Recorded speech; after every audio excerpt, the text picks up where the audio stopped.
Good morning. Thank you all for joining us today for webinar 4 in the series looking at introduction to bridge assessments and the relationship to heavy vehicle access assessment. Today we're going to be talking about Tier 1 assessments. So if you're joining us for the first time or otherwise rejoining us, here's where we're up to in the webinar series. So we've already done the first 3 there, as you can see.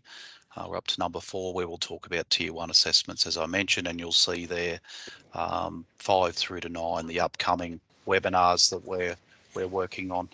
So thanks very much. So just to introduce ourselves, so myself, I'm Todd Willard. I'm the Project Manager for the Strategic Local Government Asset Assessment Project. And also with me today, once again, Dr. Neil Lake, the Director of Engineering Practice at Institute of Public Works Engineering, Australasia, Queensland. And Neil will do a bit more of an intro when he kicks off his piece around the assessments. Okay, so today just a quick welcome, and as I say, the main part of today's webinar will be around looking at the Tier 1 assessment, so giving a good understanding. Neil will give you an overview of what that's all about. And then towards the end, once again, same format, we'll have some time for questions and answers. But what I would say is, as we go along, perhaps just drop your questions into the chat and we can pick them up at the end and work through those. If you haven't already, make sure you mute your microphones just so we don't get any feedback coming through. Now, you probably saw it pop up on the screen, but these sessions are being recorded, and we're doing that so that we can store them on our project website and that you can rewatch them when you need to. Most importantly, if you haven't attended the first 3 webinars, probably best to go back and watch them in order, because we build the content as we go through the webinars. Okay. All right, so just finally, a bit of a plug for our project website, which I was just referring to. So you'll see here the website, which is on the Engagement Hub. If you haven't already registered, jump on and do that. There's a lot of great information in there, and in particular, you'll see there on the left-hand side that we've got this Road Manager toolkit that we're developing as we go through the project to create, and capture all that content along with these webinars, and some templates and other things that you'll find really useful in terms of this whole bridge assessment space. So by all means, jump in there. As I say, we're building this content over time, so there's not a great deal in there at the moment, but as we move forward, there'll be more and more materials there for you to use. All right, so let's get on into it. I'll hand over to Dr. Neil Lake. Yeah, thanks very much, Todd, and welcome everyone again today for this webinar. So today what I'd like to do is go through a bit about Tier 1 assessment and how it works. Now, just touching on my background again, for those who are joining us for the first time in this webinar series, I've had a lot of background in this Tier 1 assessment over the last 10 years, doing a lot of work with Austroads and the like. And, my bridge assessment background spans further back than that as well. And I think that Tier 1 assessment out there in the industry, there's a lot of myths that get sort of transmitted around Tier 1 assessment not being accurate. And, I think we've tried to dispel some of those myths so far. But what I want to do today is really work through the very basics of Tier 1. And what I've tried to do in this session is really try to strip out, there's a lot of nuance that you can go into in this assessment in terms of, what's valid assessment and all those sort of things. But I really want to try and focus on the absolute basics today.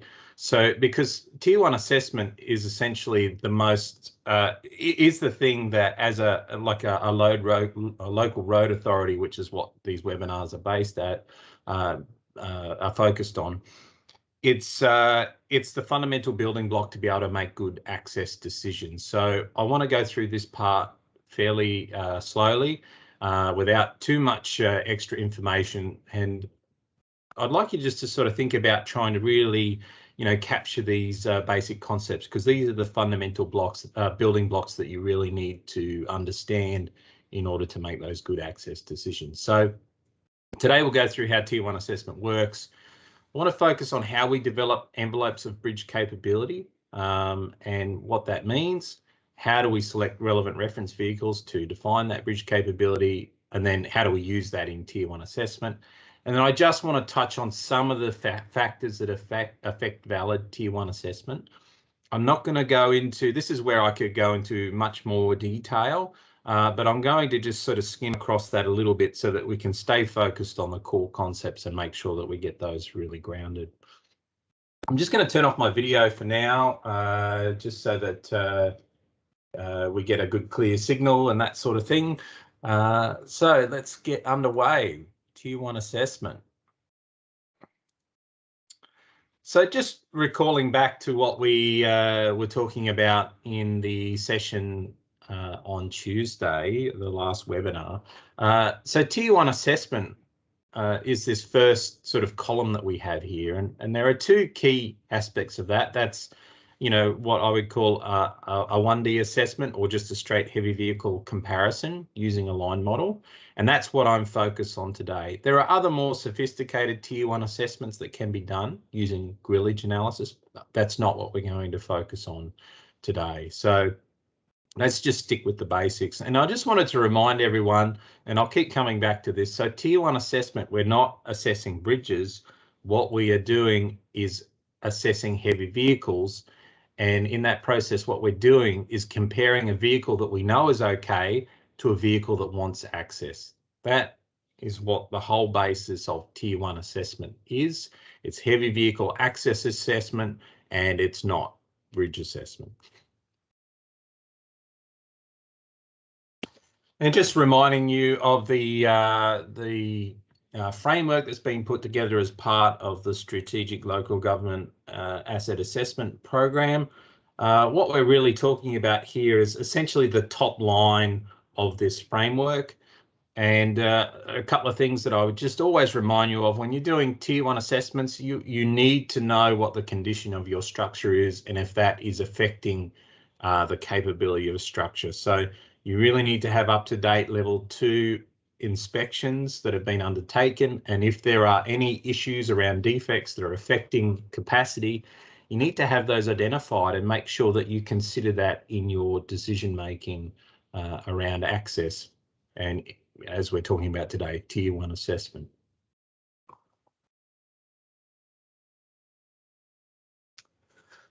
So I want to break down Tier 1 assessment to a very basic sort of understanding, right? Now, in order to conduct a Tier 1 assessment, what we need is some measure of what the bridge is capable of taking. So in that way, what I would refer to that is what is the bridge capability to carry loads. And the way that we represent that bridge capability is through a reference vehicle.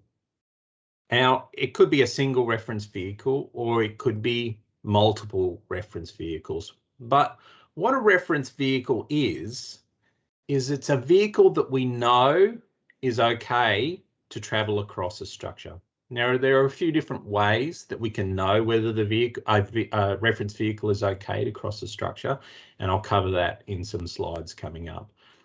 Now, that bridge capability, being a series of reference vehicles, we often express that in terms of a percentage of the reference vehicle can cross the structure, right? So, you know, if we had, let's say that, you know, one of our reference vehicles happened to be, you know, a HMLB double. Well, if that full vehicle we know is safe to cross the structure, then we could say that the reference vehicle is 100% of the B double.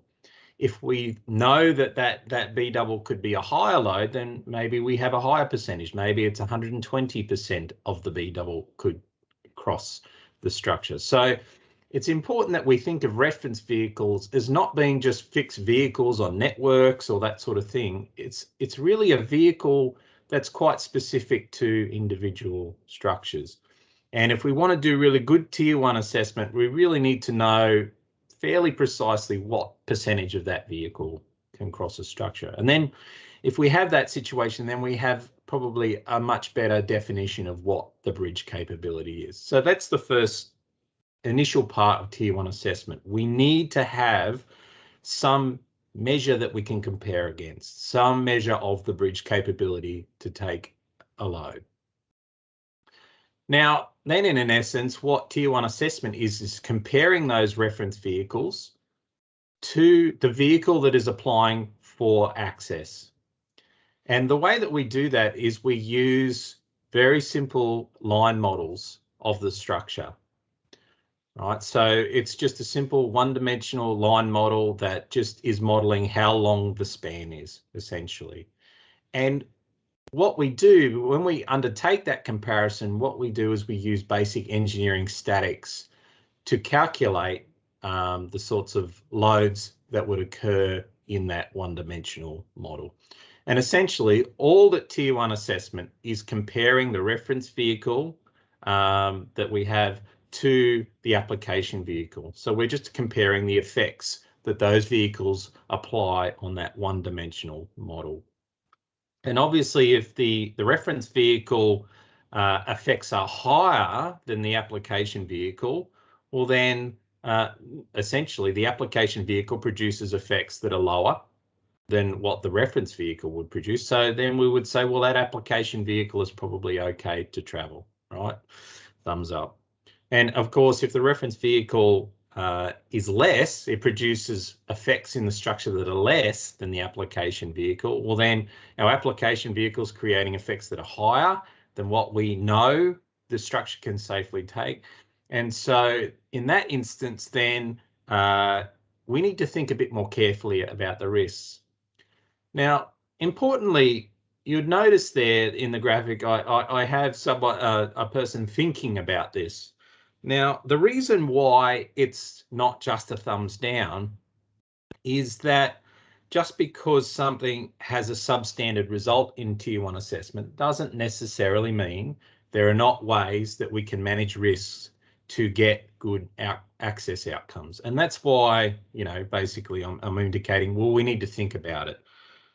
You know, a lot of people can get very cut and dry in this area. They go, oh, no, if it's lower than that, it's out. You can't cross. And I think that's a very limited way to think about it, because essentially what it means is if that equation works out that the reference vehicle, you know, is lower than your application vehicle, what it means actually is that you probably have a lower safety margin. It doesn't mean that the structure is going to fall down. It doesn't mean that, you know, it's an immediate cause for panic. But what it does mean is that we have lower margins of safety. And when we have lower margins of safety, we need to think about, is there an opportunity to control the risks to get outcomes that support our communities? And so I encourage you not to think about this stuff just in terms of straight black and white.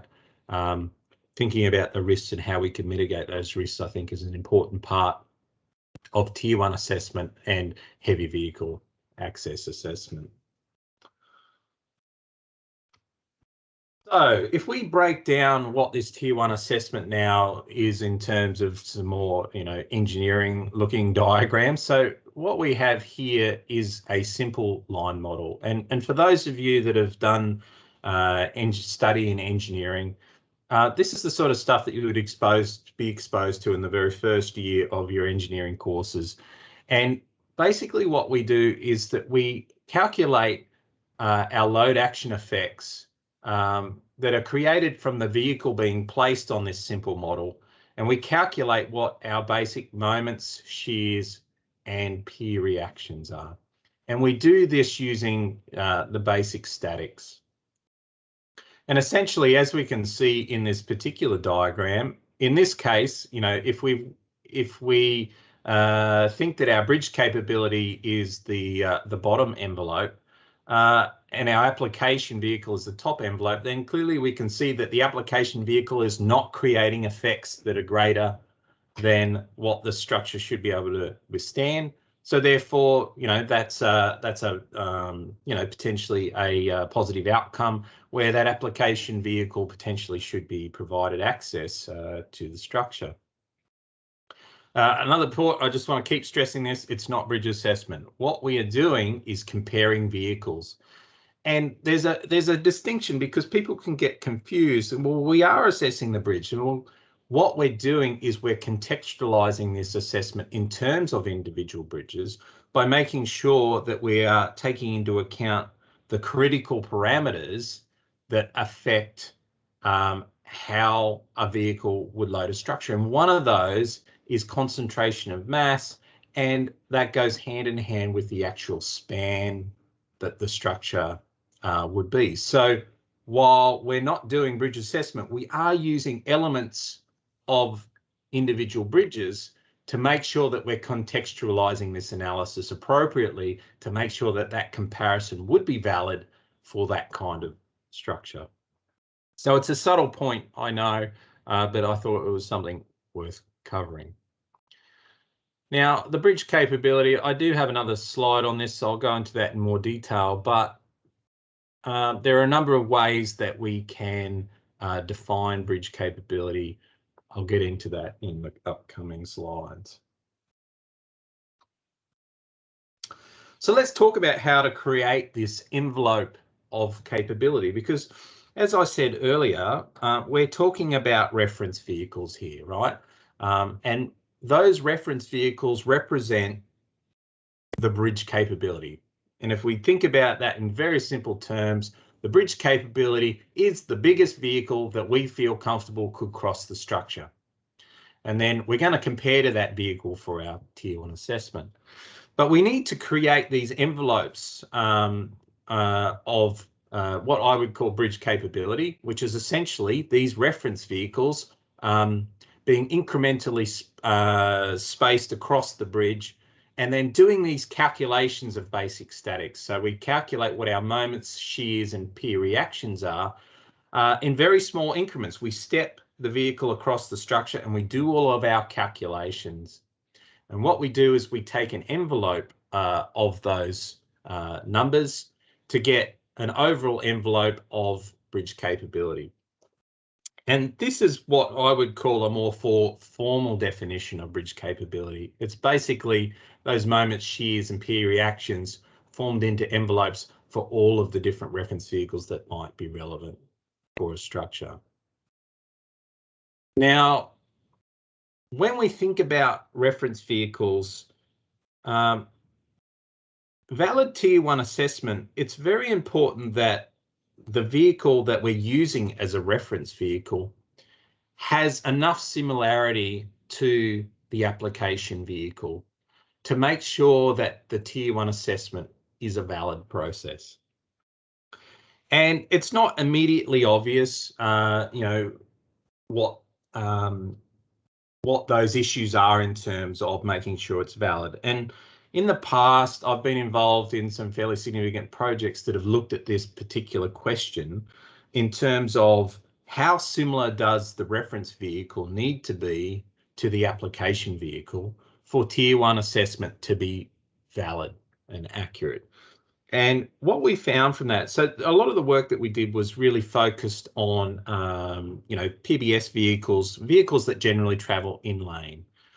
And we found that there is a very good correlation, and that the actual configuration of the vehicle in terms of the spacing of the axles and masses of axles is not super important, and that we can tolerate small differences in the ground contact width of those vehicles, and the comparison would still be valid.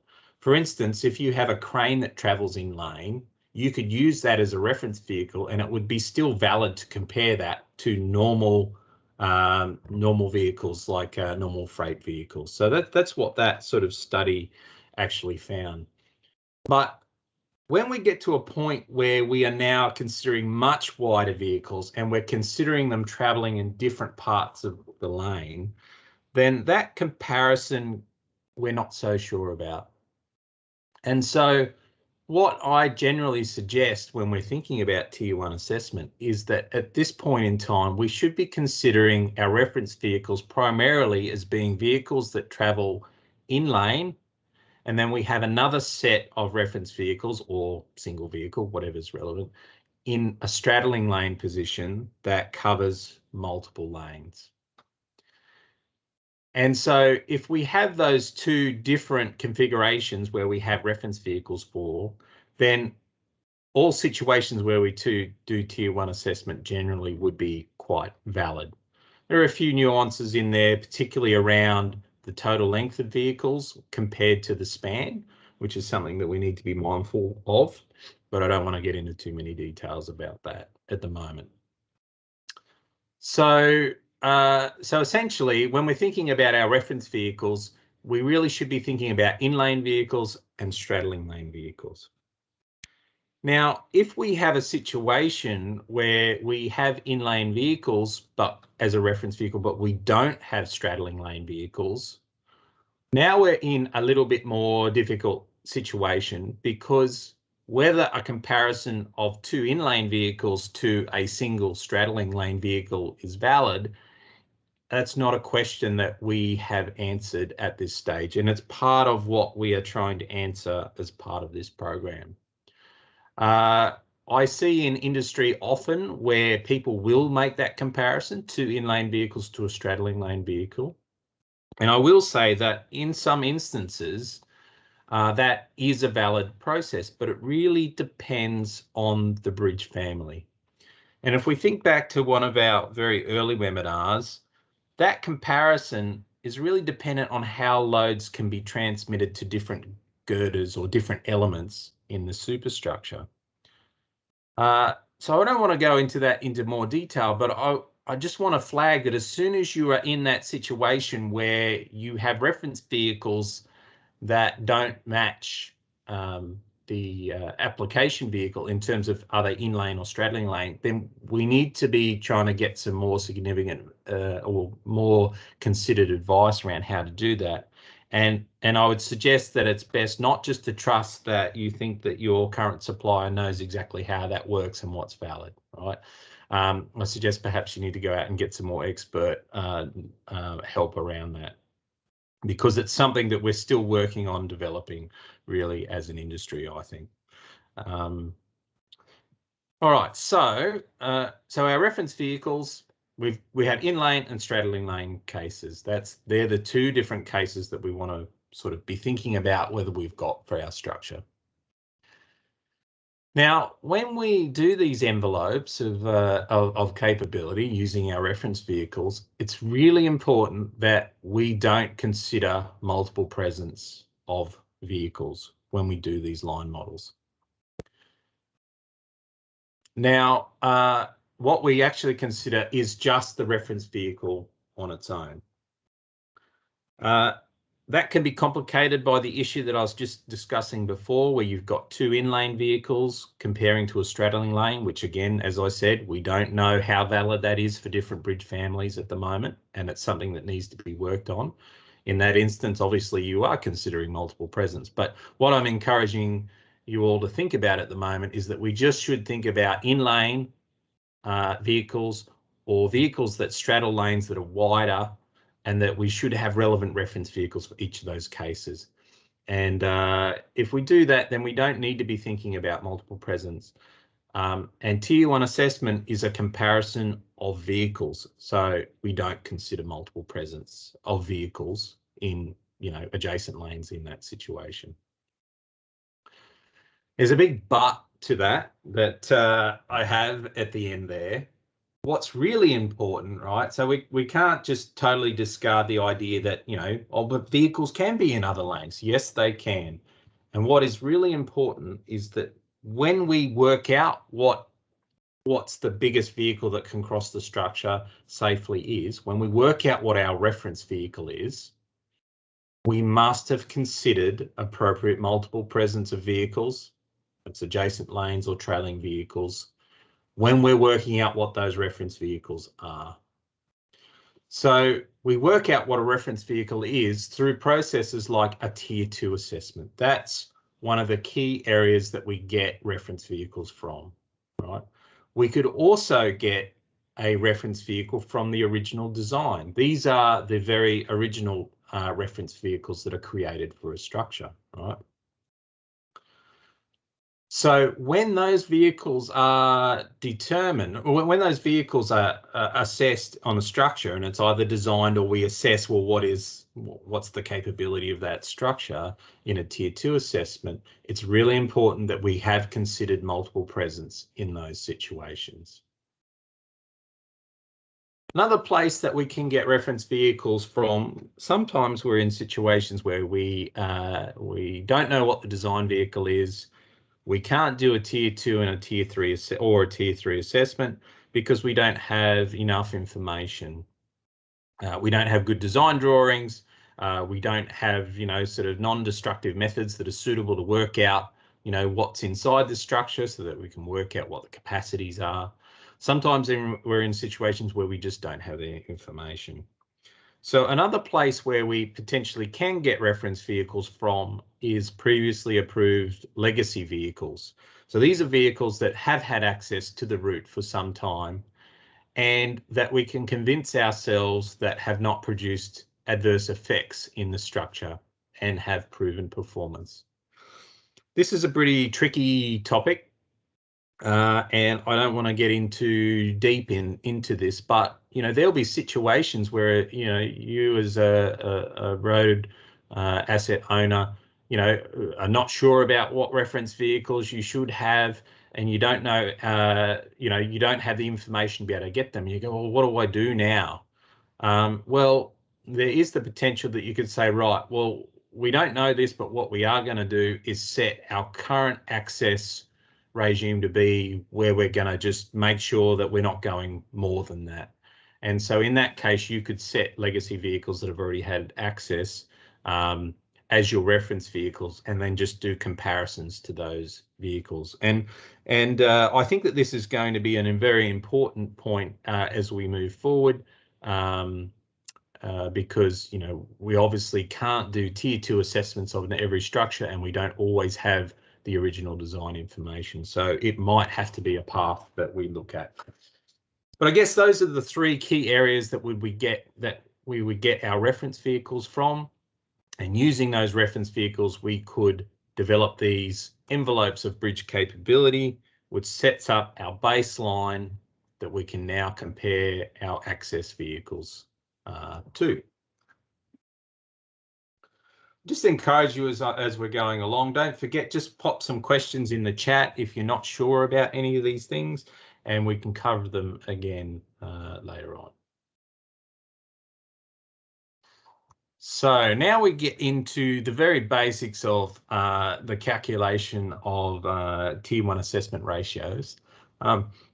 Before we do that, what we have to do now is we have our envelopes of bridge capability. We've worked out what the maximum moments, shears, and peer reactions we think are okay on that particular structure.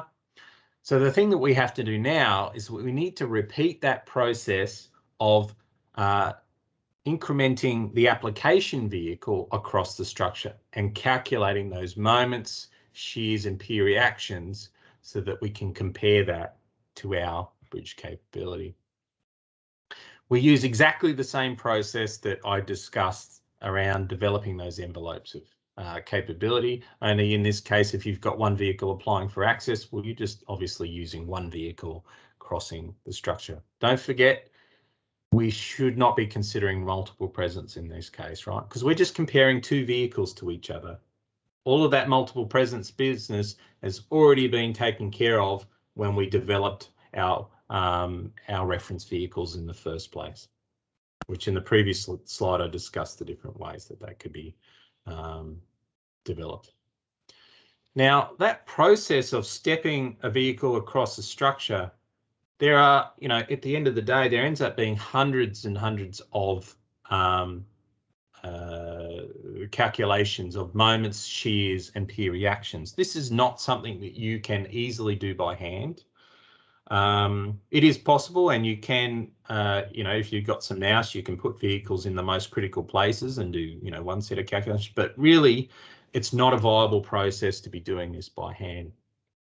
So what we need is tools to do it, right? Now, there are a number of tools that are available to do this sort of work. You could use simple structural analysis programs like things like SpaceGAS or StadPro or MicroStrand or any number of others.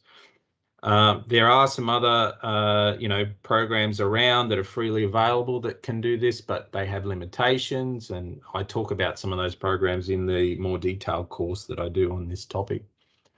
But what I would like to just highlight is that there will be a tool available that's being developed as part of the Strategic Local Government Asset Assessment Program. And what it will do is do all those calculations for you.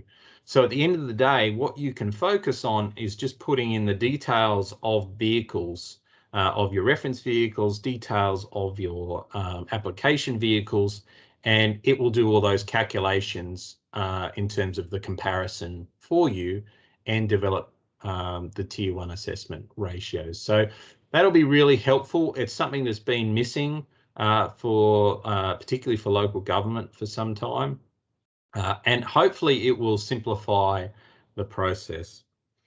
I guess ultimately where we're trying to head with this stuff is that this Tier 1 assessment hopefully eventually will be incorporated directly into the NHVR portal. So you won't have to do this Tier 1 assessment comparison. But we're not at that stage yet, and we need to have tools that can allow us to make appropriate decisions in the interim. So that's what this tool will help us do. So now we get to the Tier 1 assessment ratio.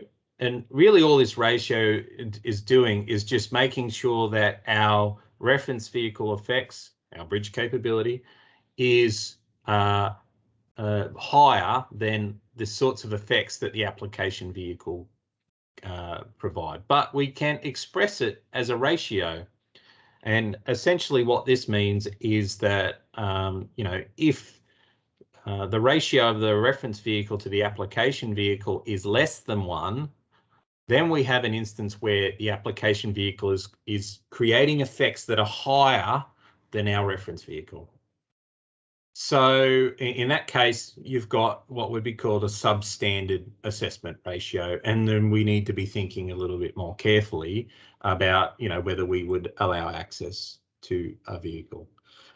If the assessment ratio is greater than 1, then obviously our application vehicle is creating effects that are lower than our reference vehicle. And so it should generally be okay. So that's all an assessment ratio is, essentially.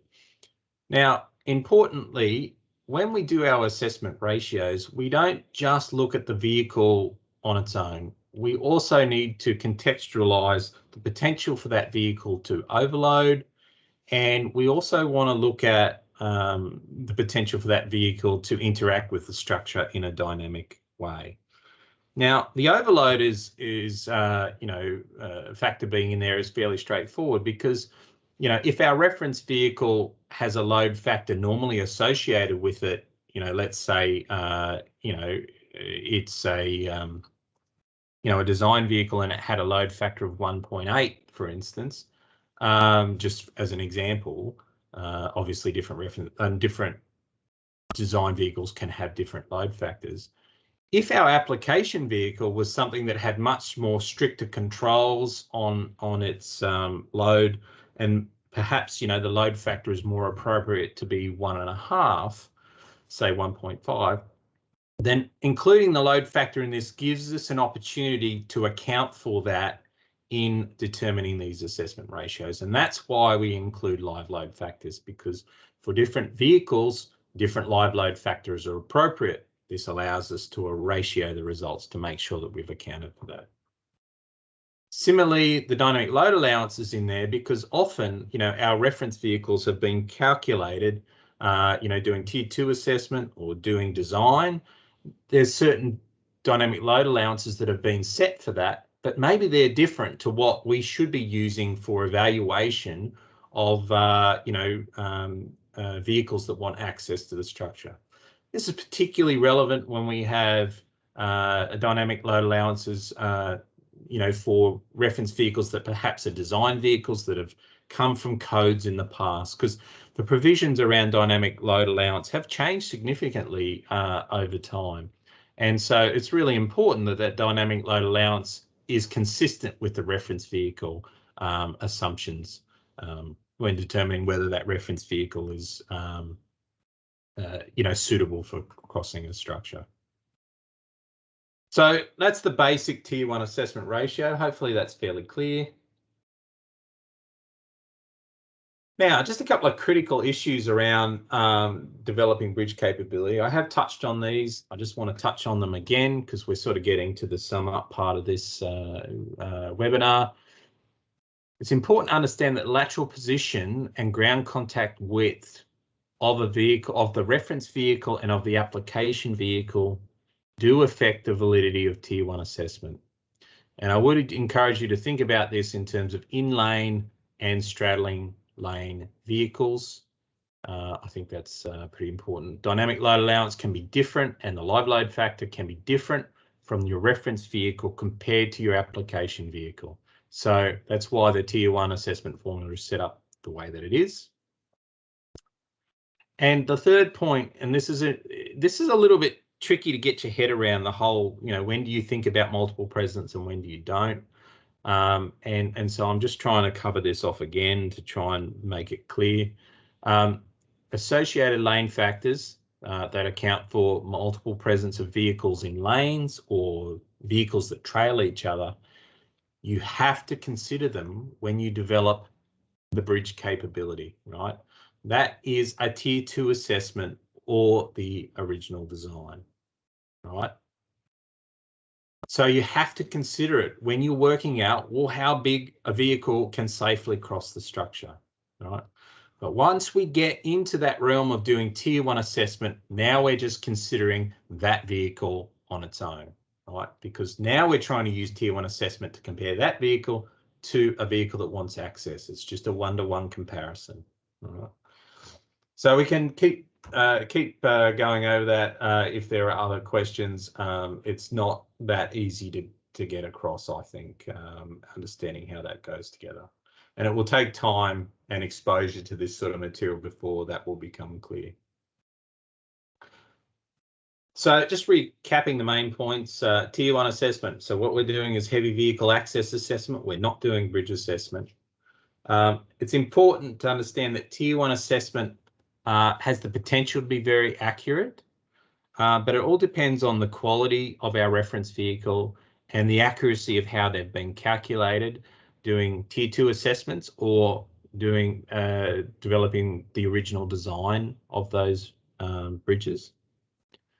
And I think that we need to be thinking about reference vehicles as being, you know, vehicles in lane and then vehicles that are straddling lane. And through our comparisons, we really want to be comparing apples to apples. And those are the two key categorizations that I think we can make. So again, touching on the multiple presence, once you're doing that Tier 1 assessment, we are not thinking about multiple presence, right? But we must have taken multiple presence into account when we've developed those reference vehicles doing Tier 2 assessment or in the original design of the bridge. That's the subtle distinction, right? Tier 2, you've got to think about multiple presence. Tier 1, you don't think about it anymore. You just take the primary vehicle that was used in those Tier 2 assessments, and that becomes your comparison. The live load factor and the dynamic load allowance can be different for reference vehicles and the application vehicles. That's why we include it in the assessment ratio formula. And at the end of the day, Tier 1 assessment is a very, very basic process of comparing reference vehicles to the application vehicle. And if the reference vehicle produces effects that are higher than the application vehicle, well, then that's a pretty good situation to have, and it means that the application vehicle should be considered for access. When we've got the reverse, well, then we need to think about the situation a little bit more carefully.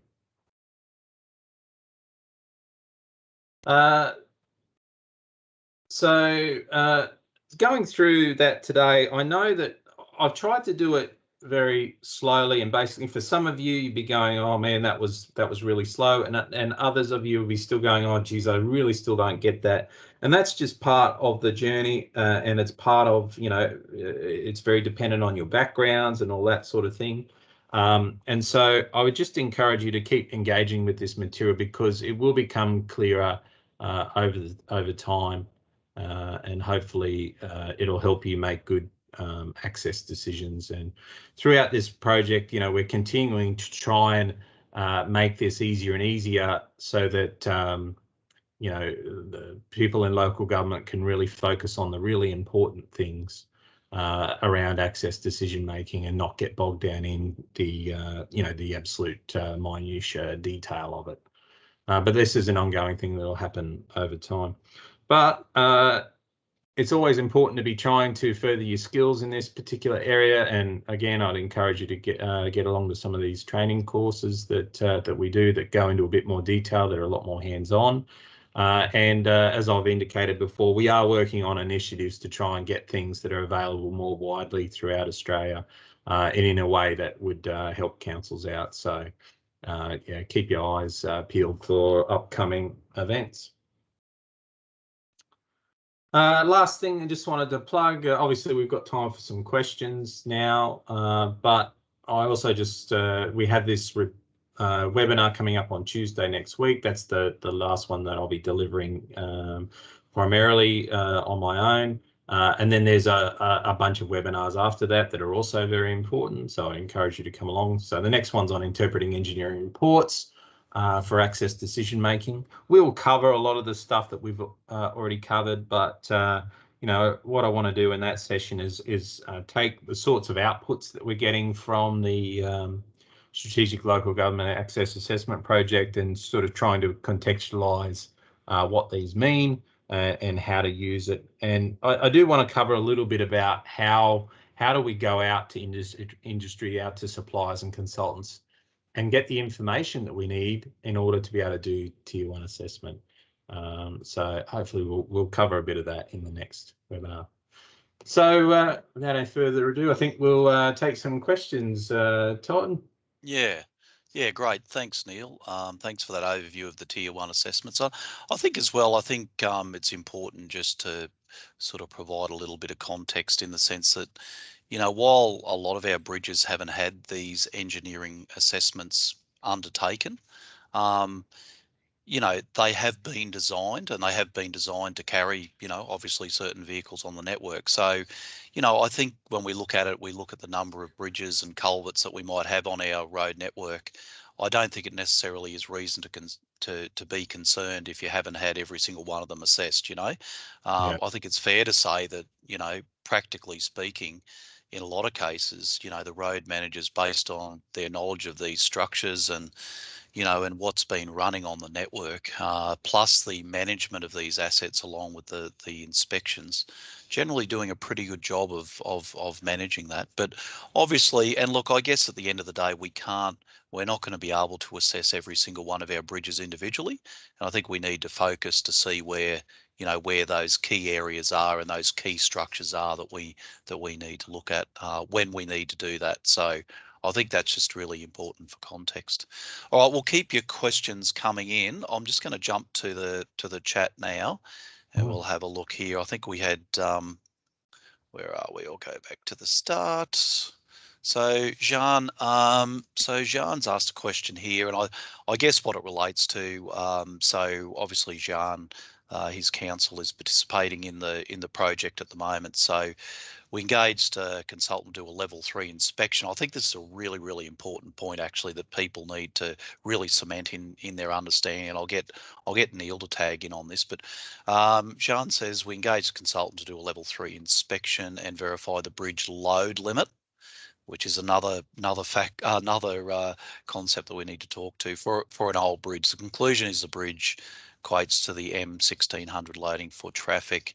We also did a Tier 1 assessment under the SLAP program. The assessment findings determined this asset has resulted in almost all vehicles that we assessed having substandard assessment ratings, less than less than that ratio that Neil talked about of 1 or 100% here, as Jan said.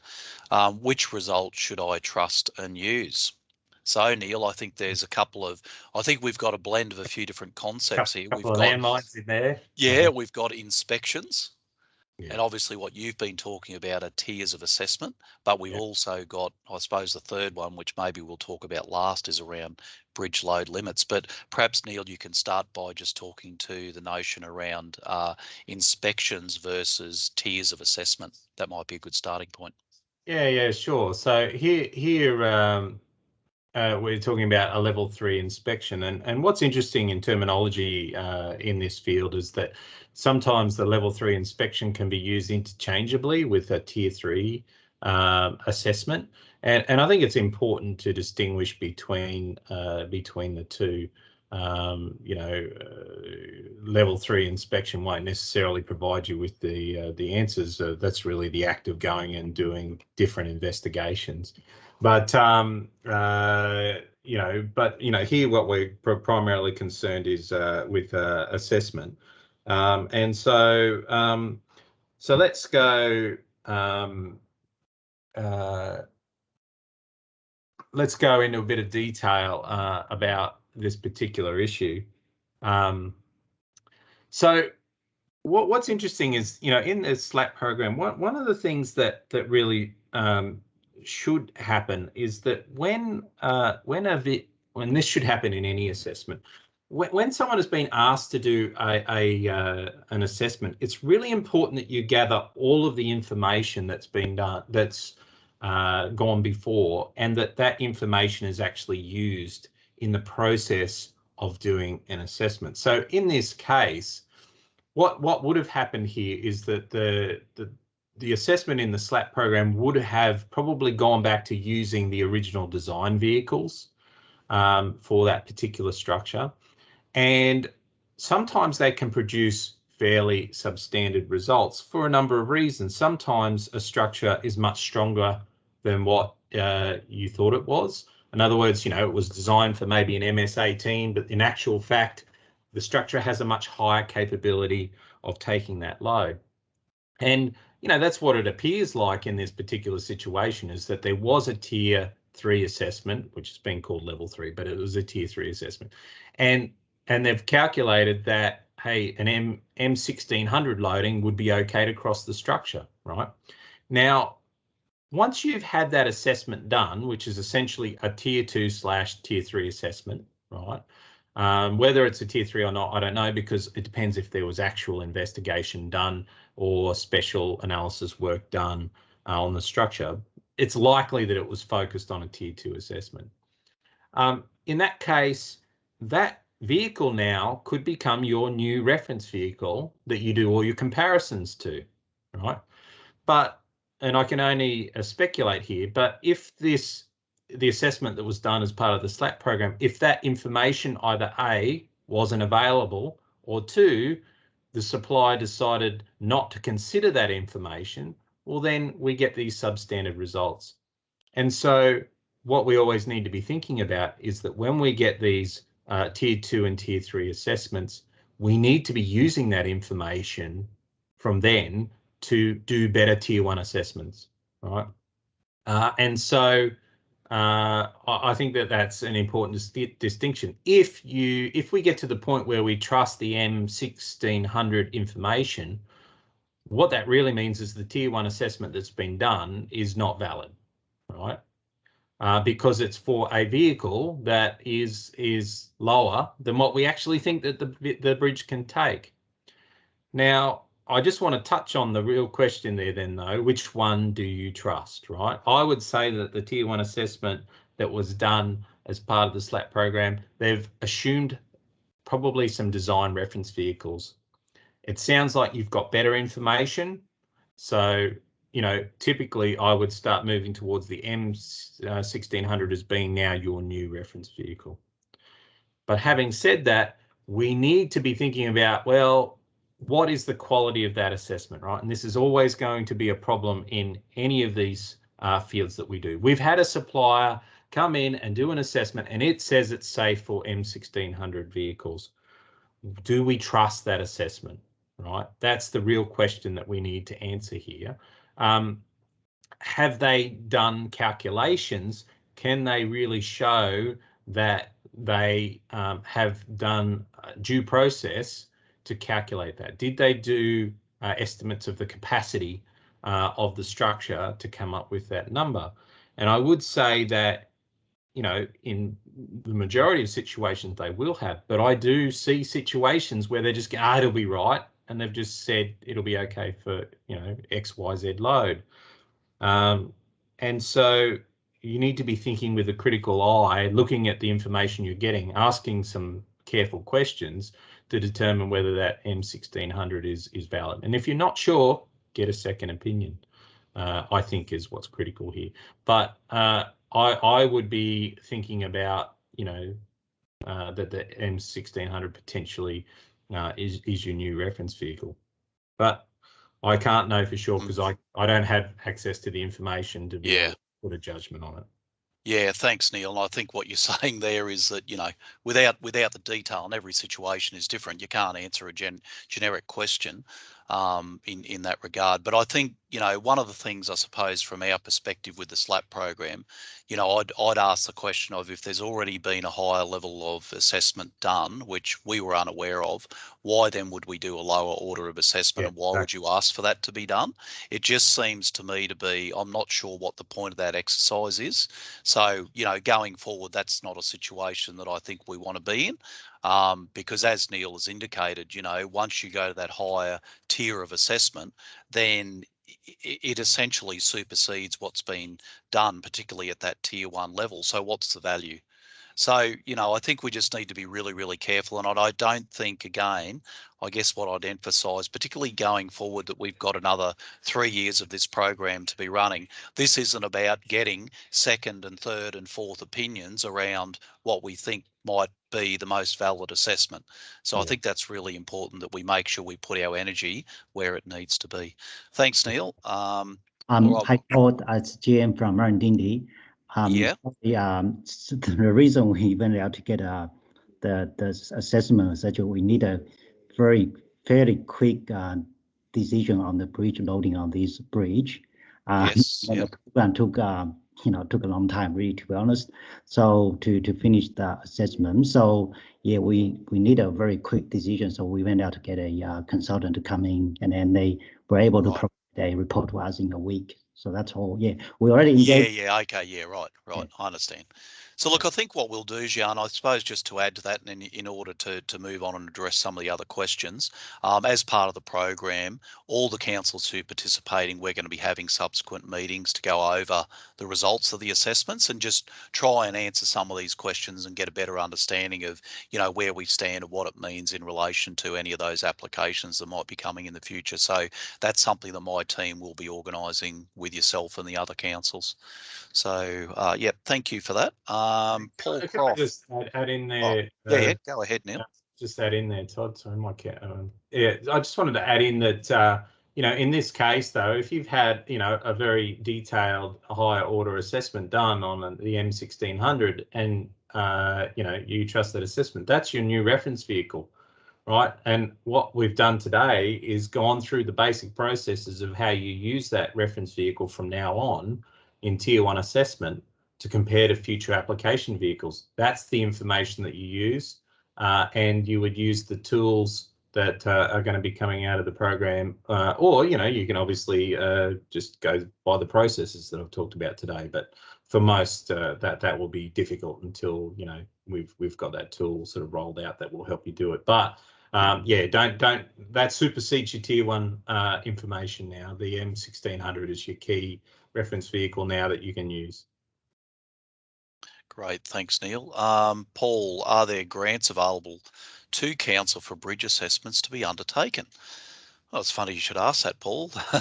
That's one of the key deliverables out of the SLAP project, is to actually undertake these engineering assessments. So, and that's what we've been doing for the past 18 months, and it'll be a key component of the work that we do over the next 3 years. So certainly that's something that will be happening. We haven't yet for the new grant that we've just managed to secure funding for. We haven't yet advertised for that. So I think what my advice to councils would be to say, look, until now is the time for you to plan, to have a look at your network, to have a look at your key routes and your key assets, and start collecting your data, start pulling all that information together, because when you go to nominate these assets, we're going to say we need the data about it. Okay, so it's not just, you know, all the dimensions and that sort of thing. It's also your design drawings, as Neil talked to before, because that's what actually specifies your, well, on the plans it normally says design vehicle, but your reference vehicle, as Neil's also referred to it as. But we also need to know the condition of the bridge. So if you've identified some of these and you haven't had a level 2 or 3 inspection done for a number of years, you need to do that, because otherwise it's going to be very difficult for us to do anything there. But yep, look, to answer your question, certainly that's one of the key aspects of the SLAAP program. So so the answer is yes, so that's good. All right, Robbie Chow, thanks for joining, Robbie. And also obviously keen to see those presentations and these videos at a later date, which some of them are already up on our project website, but we'll be adding this one along with the others as in the coming days. All right, what else? I'm just scrolling through here. So do you have sample Excel spreadsheet or templates set up for tier 1 assessment? That was from Farouk. So again, Neil, in terms of, yeah, do you want to quickly talk to that one? That's the tool that we are talking about potentially rolling out in the near future. It will be an Excel spreadsheet that does all of these calculations, all these static calculations, or calculations of statics, moments, shears, peer reactions, and it allows you just to put in the different reference vehicles and application vehicles and do that comparison. And it's a tool that you'll be able to use to track, you know, your heavy vehicle access decision making over time as well. It has that sort of capability in it, and you know, what vehicles were considered in those comparisons, that sort of thing. So it'll be something that'll be quite useful, I think. And so yeah, just keep your eyes peeled. Perhaps Todd, you could indicate where to keep your eyes peeled. But yeah, that will be coming soon. Yeah, so just to add a little bit to that, we've only just got a prototype of that particular tool, so we're just running through and making sure that it's meeting our requirements that we requested as that through that body of work. And then what we're going to be doing, I guess, is testing it out a bit, making sure that it works properly in a range of different applications. And then we'll probably make it available initially in that sort of spreadsheet format, but what we're going to be doing is building it into the NHVR portal. You know, and it makes sense that we put it there because that's where obviously the applications come in and where you guys look at your consents and work through and make your decisions. So it makes sense that we put it in that particular location. I think Jade has also provided some information to you there, Farouk. So thank you, Jade. Hopefully that answers your question. Yeah. All right, so thank you for that. I just was curious about if that spreadsheet was going to include influence lines and compound loading. Did you hear that, Neil? I did. No, we don't consider influence lines in this case. Where we're stepping the vehicle across the structure, it takes care of that explicitly. We don't need to be thinking about influence lines here. And compound loading, it will not consider compound loading of continuous structures where, you know, well, I'm not sure exactly what you mean by compound loading, but I'm assuming what you're talking about is pattern loading. It won't look at that particularly, but yeah, and obviously it doesn't look at multiple presence. As I've gone through I've tried to go through fairly carefully in the presentation. Multiple presence is thought about when you're developing that bridge capability, when you're working out what those reference vehicles can be. But then tier 1 assessment, you don't consider multiple presence anymore. You just compare vehicles to vehicles. And so, yeah, that's sort of the approach that's taken with it. So. All right. Thanks, Farouk. Neil, you made reference to in-lane and straddling lane vehicles when you were explaining the tier 1 assessments. Yeah. And I suppose, you know, the straddling lane situation is a unique one, and obviously one where we're trying to do some more work through this project. Do you think it's something, a straddling lane vehicle, something that always need to be considered? Oh, I don't think so. I think that what's important when we're thinking about, you know, what relevant reference vehicles we have, we need to think about what we actually want to use our routes for, right? So a straddling lane vehicle, we're really talking about heavy load platform vehicles.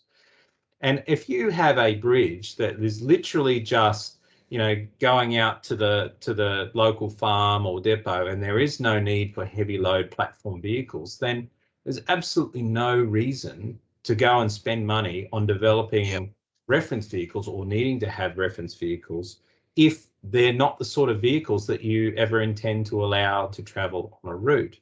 Yes. Yep. If, on the other hand, it's a route out to a mining site where it's heavily loaded with load platforms all the time, well, then that sort of reference vehicle is important. But I guess that's an important distinction in terms of deciding whether you actually need certain vehicles. And also, I just wanted to make it clear that, you know, these straddling lane vehicles, we're talking about wide, heavy load platforms. Is what we're talking about with those sorts of vehicles. And so, you know, as I went through in the presentation, comparing those to, you know, multiple in-lane vehicles is not something that we are super certain about at this stage, and that hopefully will be a key outcome of the program. But at this stage, I'm encouraging people to think about it as in-lane and straddling lane as being two separate reference vehicle sets that you need to define, you know, what your bridge is capable of. Yeah, great. Thanks for that context, Neil. I suppose part of the reason for asking that question is I think a lot of your design or reference vehicles that might be on the drawings generally are going to be in-lane vehicles rather than straddling lane vehicles. And I guess with something we just, you know, don't need to get too concerned because we don't see that HLP vehicle reference there. So as you say, it's context relevant depending on what's running on the network. So I think one of the challenges in this area is that, you know, we need answers now, but to actually build up this capability and process is not immediate. You know, we can't just go, here's a tool and it'll answer all your questions. The gaps in information and knowledge that are out there are too great, particularly in terms of our knowledge around, you know, different designs and, you know, what they're capable of, and the lack of information, you know, drawings and what vehicles were used in the original designs and all that sort of thing. So, you know, this is a bit of a situation where it's a jog, it's a marathon, not a sprint. We can't just immediately answer every question that we need to answer, but at least if we go down a good path with tier 1 assessment, we have the ability to eventually make this a fairly rapid process that's not so onerous, but there is a body of knowledge that needs to be built along the way. Yeah. Yep. Excellent. Thanks, Neil. And I think we've answered all the questions there in the chat. So thanks everyone for your contribution and for attending today's webinar. So we'll wrap up there, and so that concludes webinar 4, and we look forward to seeing you in webinar 5, which will be next Tuesday. So thanks again, and we look forward to seeing you then. Thanks everyone. Bye for now.